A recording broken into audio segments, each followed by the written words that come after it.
Chairman নির্বাচিত হলে আমি দুর্নীতি করব না, আমি বলবো না আমি চেয়ারম্যান নির্বাচিত হলে অনেক কিছু করব, কারণ আপনারাই পরীক্ষিত, আপনারা জানেন দুর্নীতি করার কোনো মানসিকতা আমার ভিতর আছে কিনা।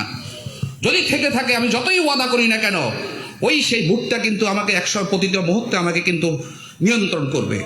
যাক, আমি বক্তব্য না বাড়িয়ে শুধু এই কথাটা বলবো, আপনারা যোগ্য প্রার্থীকে ভোট দিবেন। আমি প্রার্থী, এটা স্বীকার করে নিচ্ছি। তবে যোগ্যতার বিচারে সামগ্রিক বিবেচনায় যদি আমি আপনাদের কাছে যোগ্য হই, আপনাদের সমর্থনটা আমার কিন্তু পবিত্র আমানত আপনাদের কাছে। আমি বিশ্বাস করি অন্তত সেই আমানত থেকে, সেই হক থেকে আপনারা আমাকে বঞ্চিত করবেন না। পরিশেষে সবার সুস্বাস্থ্য দীর্ঘায়ু কামনা করে সুন্দর আগামীর মিরেশ্বরটা হোক সুন্দর, শান্তি জনপদ। সবাইকে ধন্যবাদ। জয় বাংলা, জয় বঙ্গবন্ধু। ধন্যবাদ ফেরদৌস হোসেন আরিফ ভাই আপনাকে আপনার সুন্দর বক্তব্য উপস্থাপনের জন্য।